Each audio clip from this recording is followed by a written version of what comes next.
다 함께 성경 봉독하도록 하겠습니다. 에베소서 4장 29절 말씀입니다. 지난주와 동일한 말씀입니다. 합독하겠습니다. 에베소서 4장 29절입니다. 무릇 더러운 말은 너희 입 밖에도 내지 말고 오직 덕을 세우는 데 소용되는 대로 선한 말을 하여 듣는 자들에게 은혜를 끼치게 하라. 우리 가운데 자기가 한 말 때문에 후회를 안 해본 사람이 있겠습니까? 언성을 높이며 격렬하게 말다툼 안 해본 사람이 있겠습니까? 항상 모든 상황에 매우 적절하고 늘 완벽하게 말할 수 있다고 자신할 수 있는 사람이 과연 있겠습니까?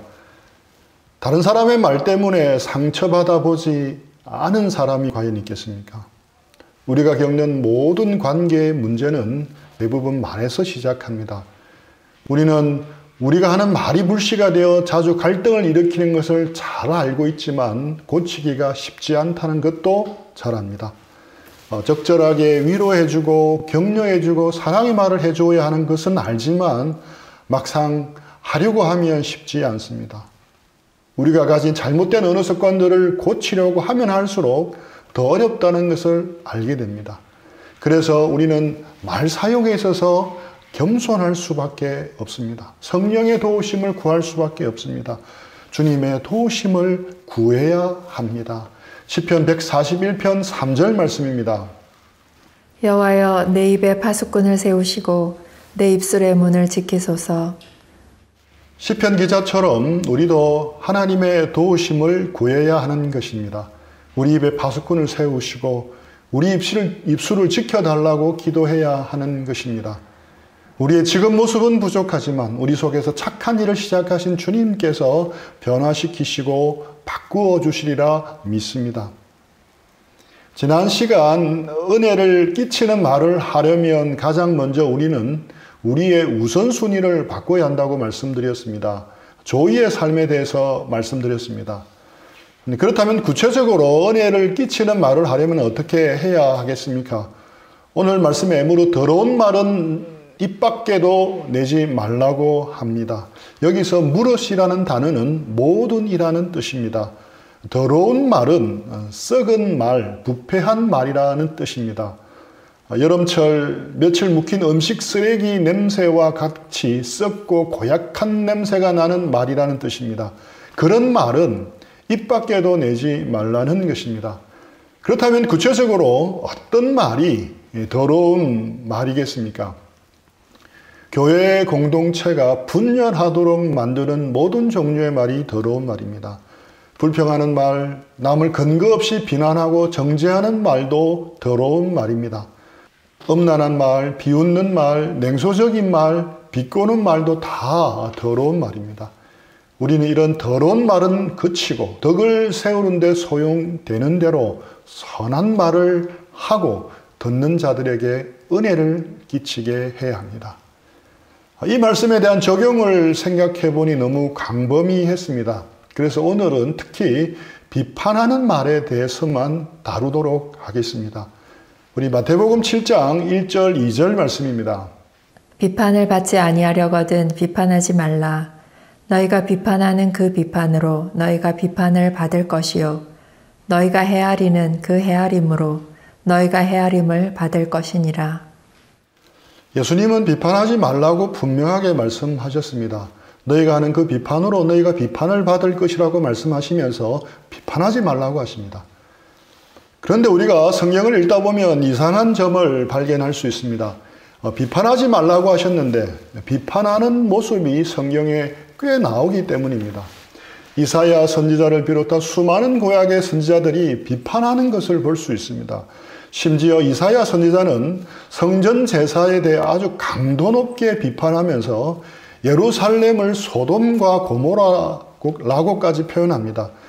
이것은 당시 예루살렘 사람들이 듣기에 아주 거북하고 심한 말이었습니다. 마치 독립운동을 하는 독립군에게 예의 일본 놈 같은 놈아라고 말하는 것과 비슷할 정도로 아주 심한 말입니다. 강도 높은 비판이며 책망입니다. 또 예수님께서 성경의 여러 부분에서 외식하는 서기관들과 바리새인들을 비판하고 계십니다. 비판하지 말라고 하신 주님께서 친히 비판을 하고 계십니다. 화 있을진저, 뱀들아, 독사의 새끼들아 라고 엄하게 비판하기도 하십니다.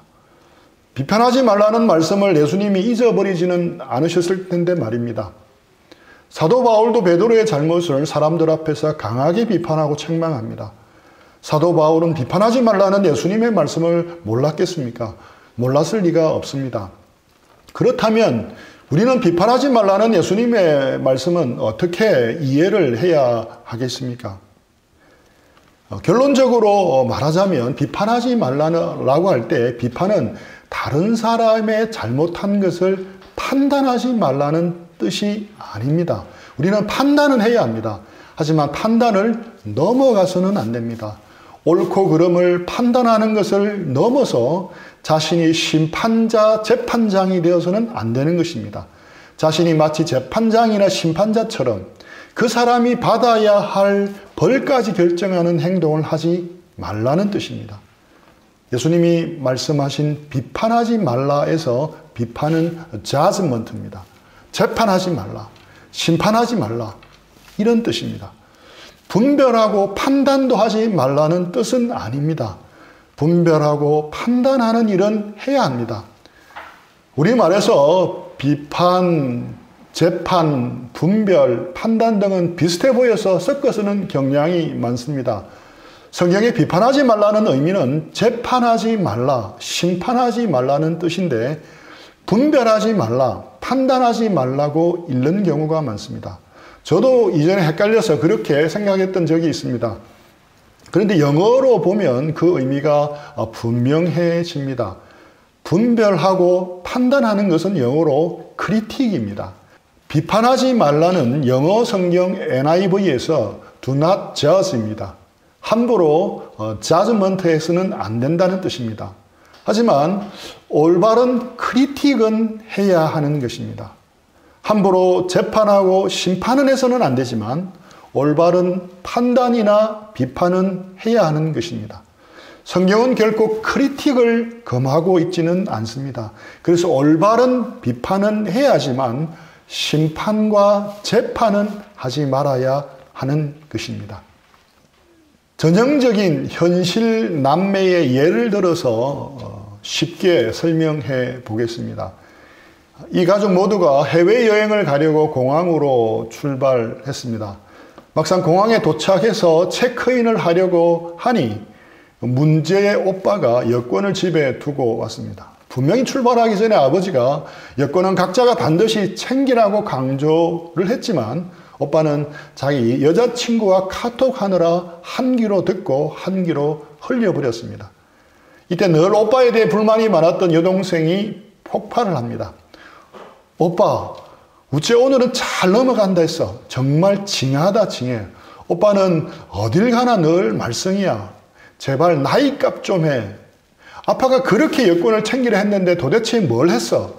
아무리 여친이 좋지만 할 건 해야지. 늘 칠칠맞게 뭘 제대로 하는 게 없어. 그러니까 재수도 하고 아직 취업도 못하고 있지.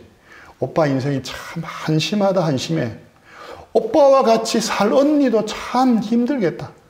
앞으로 어떻게 될지 참 갑갑하다 갑갑해.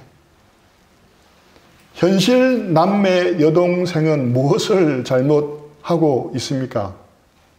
비판을 넘어 심판하고 재판하고 있습니다. 크리틱을 넘어 자저먼트를 하고 있습니다. 오빠가 아빠의 말에 주의를 기울이지 않고 건성건성하다가 여권을 두고 온 것은 정말 오빠가 잘못했어. 모처럼 가는 가족여행이 망치게 되었잖아. 제발 할 것은 해야지. 여기까지는 올바른 분별과 비판입니다. 하지만 현실 남매 여동생은 그 비판을 넘어서 오빠의 모든 인격까지도 다 매도해버리고 앞으로의 인생까지도 심판하고 재단해버립니다. 이것을 성경은 금하는 것입니다.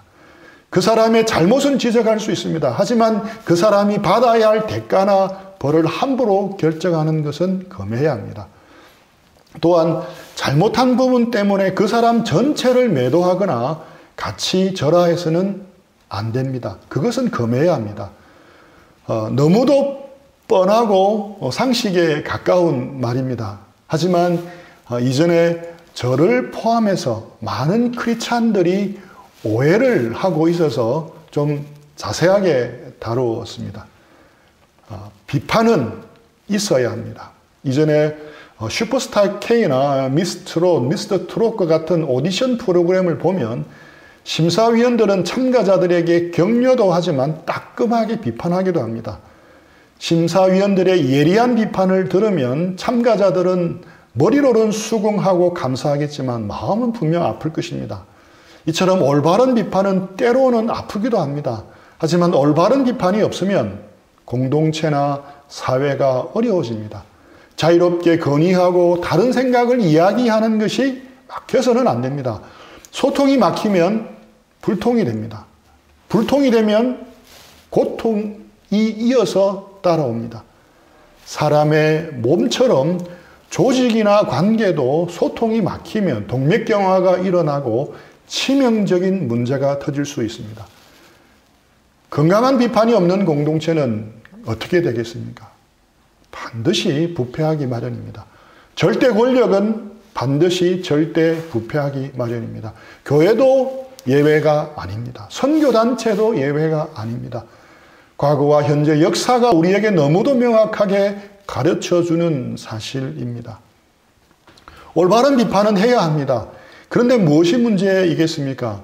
문제는 올바른 비판을 하는 일이 말처럼 그렇게 쉽지 않다는 겁니다. 정말 어려운 일입니다. 비판을 하다가 자칫 선을 넘어 정죄하기 쉽습니다. 판단을 하다가 자칫 심판하고 재판까지 해버리기가 너무 쉽습니다. 올바른 비판을 위해서 우리에게 필요한 것은 겸손한 마음입니다. 그러면 우리는 어떻게 겸손하게 올바른 비판자의 자리를 지킬 수 있겠습니까?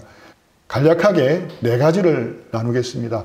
먼저는 우리는 자신이 눈먼 안과 의사와 같다는 것을 인정해야 합니다. 마틴 로이드 존스 목사님이 설명하신 비유입니다.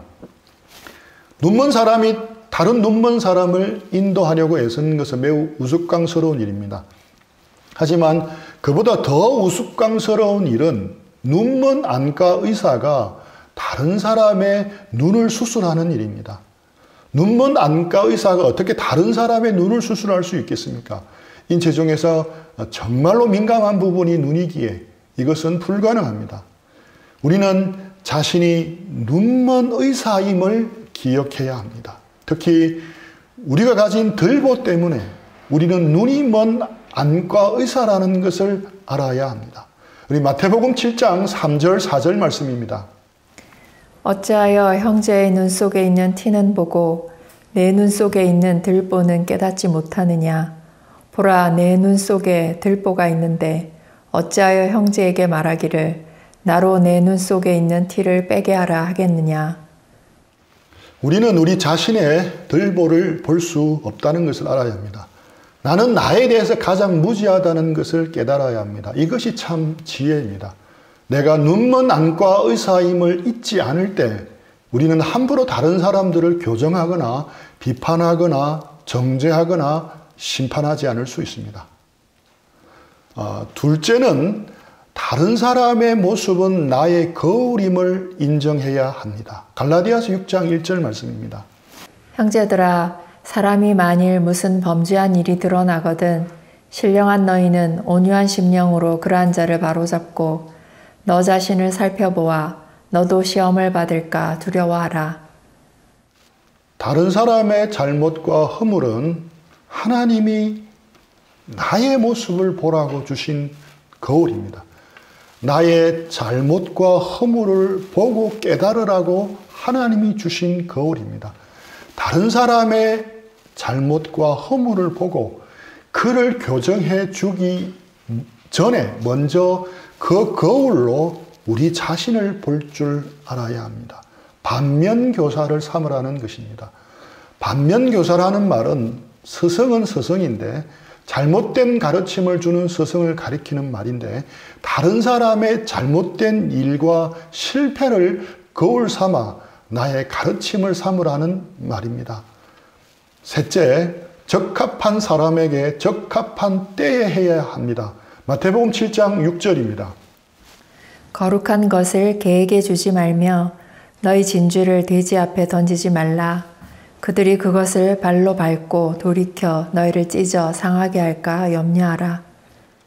예수님은 거룩한 것을 개에게 주지 말며 진주를 돼지 앞에 던지지 말라고 하십니다.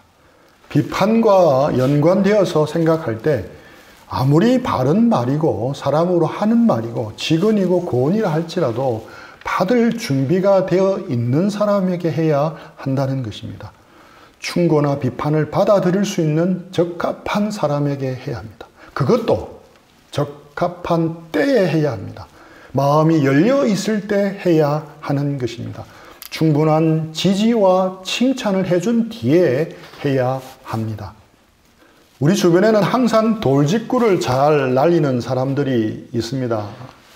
저는 타고난 성격 자체가 솔직하고 화끈해서 좋으면 좋다, 싫으면 싫다 바로 이야기합니다. 저는 성격이 직선적이어서 아닌 것은 아니라고 말하지 않고는 못 빼깁니다. 아니, 속에서 마음이 안 생기는데 어떻게 그 사람에게 친절을 베풀 수 있죠? 그건 윗선이 아닌가요? 제 자신과 상대방까지도 속이는 태도 아닌가요? 혹시 여러분도 이렇게 생각하고 있지는 않으십니까? 우리는 좋고 싫은 것에 대해 이처럼 직선적이고도 적극적으로 표현하는 것이 정직이라 착각하기 쉽습니다. 흔히 비판이나 바른 소리를 대바라지게 잘하는 것을 정직인 줄 알기 쉽습니다. 이런 것이 강직하고 고든 성격이고 상남자다운 것이라 여기기 쉽습니다. 과연 그럴까요? 결론적으로 말하자면 이런 말들은 사실상 나의 인격이 아직도 성숙되지 못했다는 말을 돌려서 표현한 것뿐입니다. 자신의 말에 자기가 쏘으면 안 됩니다. 수돗물은 정수기에서 필터를 거쳐야 안심하고 먹을 수 있습니다. 누구나 먹을 수 있는 맑고 깨끗한 물이 됩니다. 우리가 하는 말도 이처럼 필터링을 해야 하는 것입니다. 우리의 말이 필터링을 거칠 때 맑고 깨끗하고 누구나 듣기 좋은 말이 됩니다. 돌직구를 잘 날리는 사람은 어떤 사람이겠습니까? 필터링이 고장난 정수기와 같은 사람입니다. 감정이 지성과 의지를 압도하는 사람입니다. 자신 속에 끓어오르는 못마땅함, 미움, 잘못을 참지 못하는 감정이 통제가 되지 않는 것입니다. 감정이 균형 잡히고 사려 깊게 생각하는 지성의 필터를 거쳐야 하는데 그게 고장이 난 겁니다. 또 의지의 필터를 거쳐야 하는데 그것도 고장 난 겁니다. 의지라는 필터가 고장이 나서 그 감정을 곧바로 터뜨리는 겁니다. 그것이 돌직구 같은 말로 나타나는 것입니다. 이런 사람이 가장 잘 쓰는 말이 있습니다. 그러나 저는 화끈해서 그 자리에서 다 까발리고 나쁜 것은 나쁘다고 말해버립니다. 결코 뒤끝이 없는 사람입니다. 괜히 겉으로 안 그런 척하면서 속으론 꽁하게 있는 사람들보다 훨씬 낫지 않습니까? 타고난 성격이 그러니까 어찌하겠어요? 그냥 편하게 저를 이해해 주십시오. 공연히 상처받지 마시고 나는 그렇게 뒤끝이 없는 사람이기에 괜한 상처 받지 말라는 것입니다. 하지만 중요한 것은 그 사람의 입장에서는 뒤끝이 없는지는 모르지만 그 상대방은 전혀 그렇지 않다는 사실입니다. 눈총도 무섭지만 말총은 더 무섭다는 것을 알아야 합니다.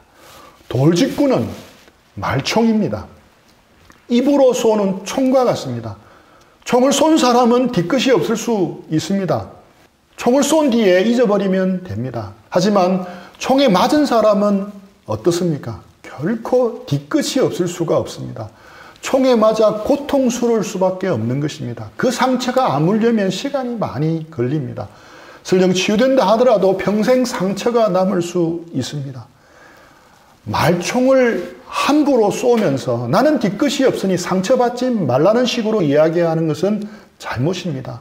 미숙한 자기 행위에 대한 합리화요 변명일 뿐입니다. 아주 미숙하고 자기중심적인 사람이 하는 변명입니다. 이렇게 돌직구를 함부로 날려서 다른 사람에게 쉽게 상처 주는 사람은 이렇게 말해야 합니다. 나는 충동적입니다. 나는 신중하지 못합니다. 나는 다른 이들을 좀 더 배려해 줄 줄 모르고 모나고 미숙한 인격의 소유자입니다. 물론 돌직구 같은 말이 전부 잘못되었다는 것은 아닙니다. 하지만 성숙한 인격의 필터링을 거치지 못하고 돌직구를 남발하지 말라는 것입니다. 내중심적인 돌직구로 이웃에게 상처 주는 것을 조심해야 합니다. 가깝고 허물없는 사이일수록 말을 조심해야 합니다. 특히 부부 사이에는 더욱더 조심해야 합니다. 가족처럼 친밀하게 지내는 우리 공동체에서도 조심해야 합니다. 저는 아내와 모든 것을 다 숨김없이 나누고 대화하는 편입니다. 세월이 갈수록 좋은 친구 같다는 느낌을 받습니다. 그런데 그렇더라도 자존심을 건드리는 말은 절대로 안 하려고 노력합니다. 또한 처갓집 사람들에 대해서도 절대로 부정적인 말을 하지 않으려고 노력합니다. 물론 처갓집 분들이 다 좋은 분들이라서 그런 면도 있겠지만 아무리 사소한 것이라도 입으로 내지 않으려고 노력합니다. 저도 아내의 입에서 친가 사람들을 부정적으로 말하는 것을 거의 듣지 못했습니다.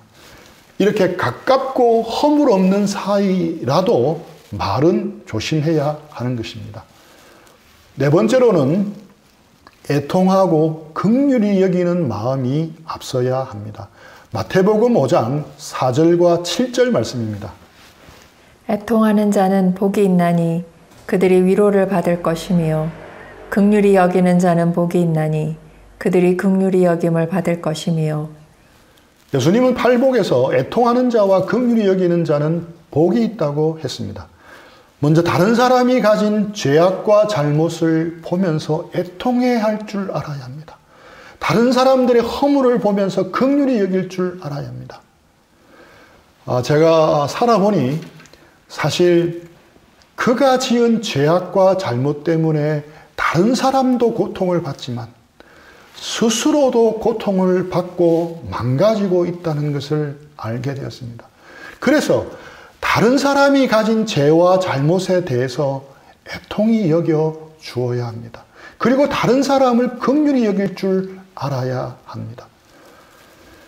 만약 제게서 하나님의 긍휼을 빼버리면 저는 더 이상 이 세상에 존재할 수 없습니다. 이처럼 나에게 하나님의 긍휼과 은혜가 절대적으로 필요한 것처럼 그에게도 긍휼과 은혜가 필요한 존재임을 잊어서는 안 됩니다. 일전에 신촌에 교제하러 가면서 지하철에서 앞에 앉은 사람들을 무심코 바라보며 그날 교제할 내용을 묵상하다가 문득 이런 생각이 났습니다. 하나님은 참 신기한 분이시다. 왜 하나님이 사람들을 사랑하실까?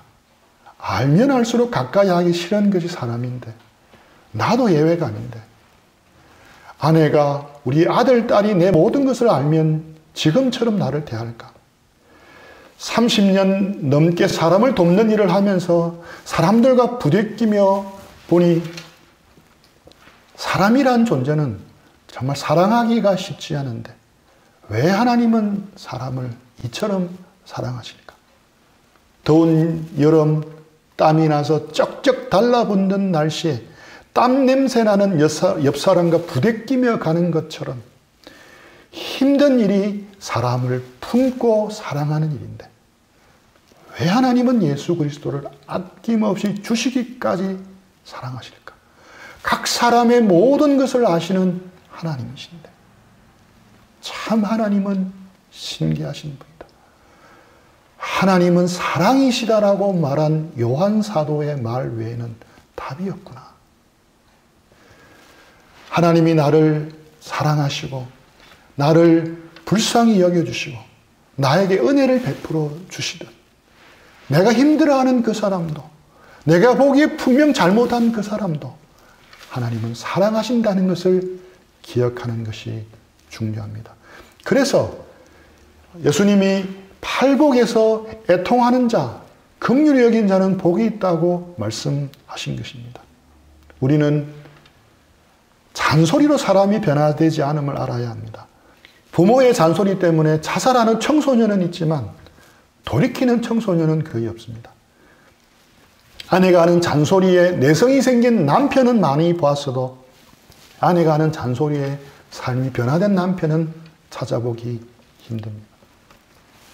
사람은 받은 사랑과 긍휼을 깨달을 때 비로소 변화됩니다. 그래서 우리는 사람을 대할 때 고쳐주어야 할 대상으로 보면 안 됩니다. 제자 훈련을 오래 한 사람일수록 그러기가 쉽습니다. 제자 훈련을 오래 한 사람은 사람을 볼 때 늘 교정해 주어야 할 대상, 훈련시켜 주어야 할 대상으로 보는 잘못을 저지르기가 쉽습니다. 조심해야 합니다. 사람은 훈련의 대상, 교육의 대상이기 이전에 긍휼히 여겨 주어야 할 대상입니다. 지지해 주고 사랑해 주어야 할 대상입니다. 함께 울어주고 함께 웃어주고 섬겨주어야 할 대상입니다. 그의 이야기를 끝까지 들어주고 공감해 주어야 할 대상입니다. 여러분은 이 면에서 어떻다고 생각합니까? 남편을 볼 때마다, 아내를 볼 때마다, 또 자녀들을 볼 때마다, 친구나 직장 동료들을 볼 때마다 잔소리의 대상, 교정해 주어야 할 대상, 훈련시켜야 할 대상으로 봅니까? 아니면 긍휼히 여겨주고 사랑해주고 지지해주고 격려해주고 공감해주고 섬겨주어야 할 대상으로 보고 있습니까? 우리 모두는 말에 허물이 많은 사람입니다. 주님께서 우리 입에 파수꾼을 세우시고 우리 입술을 지켜주시기를 간절히 기도합니다.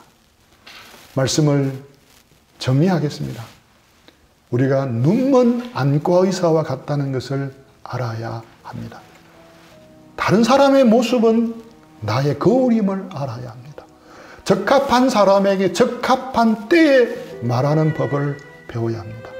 미숙하여 마구 돌직구를 날리는 사람이 되어서는 안 될 것입니다.